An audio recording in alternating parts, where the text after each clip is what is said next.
So hello friends, तो हम एक नए टॉपिक के साथ आपके सामने उपस्थित हैं। इसमें हम सेक्शन ए इंग्लिश लैंग्वेज पर जो है हम कुछ क्वेश्चंस डील करेंगे जो प्रीवियस एग्ज़ाम्स में जो है ऑल इंडिया सैनिक स्कूल एंट्रेंस एग्ज़ाम्स में पूछा जा चुका है, तो हम उसको सॉल्व करेंगे। देखिए क्वेश्चन नंबर 1 क्या बोल रहा है, आइडेंटिफाई द एडवर्ब। एडवर्ब को पहचाने। सी रीड द आंसर ट्वाइस। इसमें एडवर्ब कौन सा है? तो एडवर्ब देखिए ऑप्शंस दिए हुए हैं। वैसे see read the answer twice, twice हो गया एडवर्ब। एडवर्ब का क्या मतलब होता है? जो वर्ब में या एडवर्ब में या फिर एडजेक्टिव में कुछ ऐड करता है। तो एडवर्ब जो है सिर्फ वर्ब में ही नहीं ऐड करता है, एडजेक्टिव और एडवर्ब में भी जो है कुछ मीनिंग ऐड करता है। सी रीड द आंसर, उसने आंसर पढ़ा। कितनी बार पढ़ा? तो उसका जवाब मिलता है twice. How many times? Twice. तो ट्वाइस जो है वो एडवर्ब है, आंसर वर्ब है, उसको मीनिंग में ऐड कर रहा है ट्वाइस। तो ऑप्शन ए इज करेक्ट। दूसरा क्वेश्चन है चूज द करेक्ट वर्ब। अब नीचे दिए हुए जो ऑप्शंस हैं इसमें सही वर्ब चुने। तो the baby was dash in the room, ठीक है। अब द बेबी वॉज स्लिप नहीं होगा क्योंकि वॉज के साथ पास्ट टेंस लगेगा स्लिप का।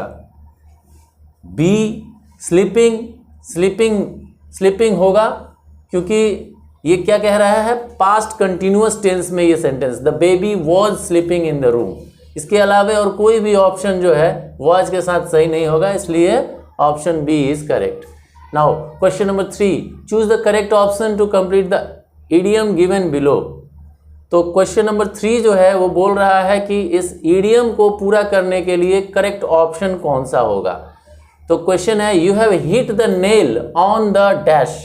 तो on the dash answer will be head, correct. So you have hit the nail on the head. इसका मतलब है कि नेल मतलब होता है कील। कील को हम कैसे ठोकते हैं? उसका जो ऊपर का जो हेड होता है, उसका जो सिर होता है, उसी पे मारते हैं ना। तो वही चीज़ है, you have hit the nail on the head. Now question number 4, choose the correct pronoun. यहाँ पर करेक्ट प्रोनाउन चूज करना है। Dash is standing at the gate, ठीक है। तो कोई गेट पर खड़ा है तो क्या होगा? Who, correct. Option A is who will be the correct answer. Who is standing at the gate. ना हुम होगा, ना हुइच होगा, ना हुज होगा, ठीक है। 5, identify the adjective from the given options. In options से करेक्ट एडजेक्टिव चुनिए। एडजेक्टिव का मतलब, हाँ करेक्ट, एडजेक्टिव का मतलब होता है जो नाउन या प्रोनाउन में के मीनिंग में कुछ ऐड करता है, नाउन या प्रोनाउन की विशेषता बताता है। तो ऑनेस्ट जो है वो विशेषता बता रहा है, ना कि so is verb, two is preposition, he is pronoun. So only the word honest is the adjective. So correct option is option C, adjective. Now complete the following sentence by choosing the correct option. इस sentence को पूरा करना है इस sentence को पूरा करना है by choosing the correct option. They left dash shoes on the floor as यहां पर डैश था, as dash was no space on the shoe rack. क्या कह रहा है? They left dash shoes on the floor as dash was no space on the shoe rack. Option B is a correct answer. Reason, they left their shoes. उन्होंने अपने जूते छोड़े floor पे, फर्श पे अपने जूते छोड़े, क्योंकि देयर वॉज हियर का there was no space on the shoe rack. Shoe rack पर कोई स्पेस नहीं बचा था, इसलिए उन्होंने अपने जूते फर्श पे छोड़े। So the option B, there and there, यहां पर रहेगा THEIR और यहां पर रहेगा THERE, the correct option. So इसी में आगे बढ़ते हुए question number 7, choose the correct spelling from the given option. ये जो ऑप्शंस दिए हुए हैं इसमें करेक्ट ऑप्शन चूज करना है, करेक्ट स्पेलिंग कौन सा है। तो ये सब जो है ये रॉन्ग है, ये भी रॉन्ग है, ये भी रॉन्ग है, क्योंकि इस तरह का कोई वर्ड है ही नहीं इंग्लिश वोकैबुलरी में। तो करेक्ट आंसर है सैंक्शन ए। ठीक है, सैंक्शन का मतलब होता है स्वीकृति देना, और सैंक्शन का मतलब ये भी होता है कि कुछ जो है बैन लगा देना या कुछ को रोक देना, कुछ को रेस्ट्रिक्ट कर देना, that is also sanction. Choose a word opposite in meaning to the given word. अब ये दिए हुए वर्ड है कौन सा, फॉरगिवनेस। फॉरगिवनेस के अपोजिट मीनिंग वाला वर्ड, तो देखिए रिस्टोर का मतलब तो अलग ही होता है। रिस्टोर का मतलब होता है मतलब किसी चीज़ को प्राप्त कर लेना, किसी चीज़ को, जैसे कोई फेलियर हुआ है तो फेलियर को जब रेक्टिफाई कर लिया जाता है तो बोला जाता है कि we have restored the failure, और या फिर कुछ खो गया है उसको फिर से प्राप्त कर लेना, दैट इज ऑल्सो रिस्टोर्ड। तो रिस्टोर का मीनिंग तो फॉरगिवनेस से बिल्कुल अलग है, कोई मतलब ही नहीं है। तो यहाँ पर जो है फॉरगिवनेस का हमको क्या चाहिए, अपोजिट वर्ड चाहिए, यानी एंटोनिम चाहिए। तो रिस्टोर नहीं हो सकता। डिक्लाइन का मतलब तो रिफ्यूज़ करना होता है, वो भी नहीं है। विद्रॉ का मतलब बाहर निकालना या निकासी करना होता है। और डी रिवेंज का मतलब होता है बदला लेना।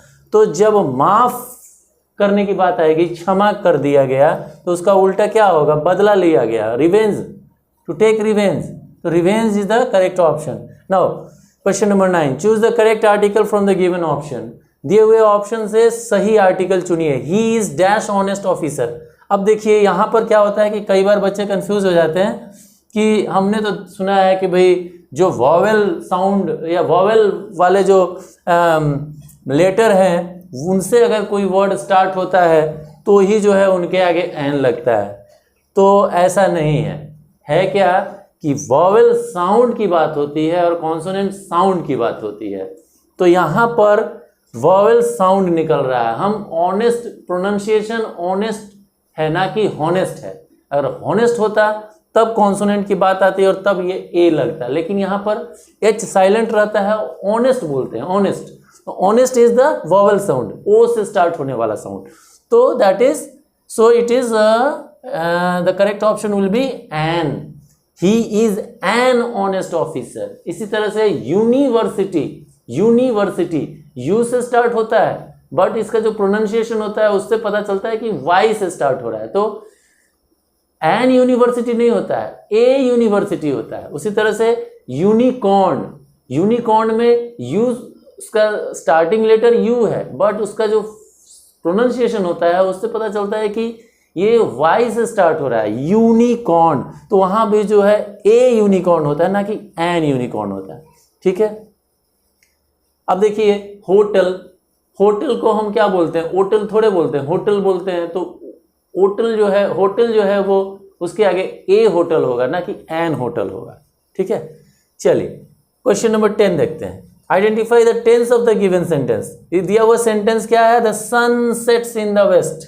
The sun sets in the west, सूरज पश्चिम में डूबता है। तो यहाँ पर ये कौन से टेंस में है, तो देखिए जहाँ भी यूनिवर्सल ट्रूथ की बात आएगी, मतलब जो बदला नहीं है, सदियों से चला आ रहा है, तो वो यूनिवर्सल ट्रूथ हो जाता है। तो सन जो है rises in the east is also a universal truth.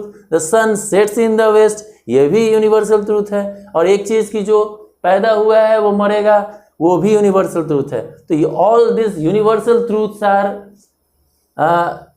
stated in the tense called present indefinite or present tense। तो ये present tense और या present indefinite tense में ही होता है और है। तो यहाँ पर करेक्ट आंसर होगा present indefinite। ठीक है, अब आते हैं question number 11, fill in the blank. Dash दिया हुआ है, इसमें क्या फिल करेंगे तो करेक्ट होगा। The dash of this products dash good. अब देखिए, तो पहला बताइए, कोई बता सकता है क्वेश्चन नंबर 11 में क्या भरा जाएगा। The dash of this products dash good. Quality, पहला ऑप्शन है quality is, the quality of this products is good. दूसरा है the quality of this products are good. तीसरा है the quality of this products were good. या D, the qualities of this products is good. Which option? No. The correct answer is option A. Option quality, the quality of this products is good. देखिए quality जो है हमेशा singular number में रहता है, ये एक सिंगुलर नाउन है, वैसे भी एब्स्ट्रैक्ट नाउन है ये, तो abstract noun is always uncountable, uncountable noun होता है, तो अनकाउंटेबल नाउन कभी भी सिंगुलर प्लूरल नहीं होता है। तो the quality is singular noun and इसका of this products is good. Good क्या है? एडजेक्टिव है, किसका? क्वालिटी का। प्रोडक्ट जो है, प्रोडक्ट की क्वालिटी अच्छी है, तो प्रोडक्ट की क्वालिटी, क्वालिटी नाउन हो गई, और इस प्रोडक्ट की क्वालिटी को वो बता रहा है, डिस्क्राइब कर रहा है गुड। तो गुड के पहले जो वर्ब आया है वो सिंगुलर वर्ब होगा, क्योंकि जो नाउन है यहाँ पर वो सिंगुलर फॉर्म में है, सिंगुलर नाउन है इसलिए। तो the correct option will be quality is, यानी A option will be the correct option. Okay.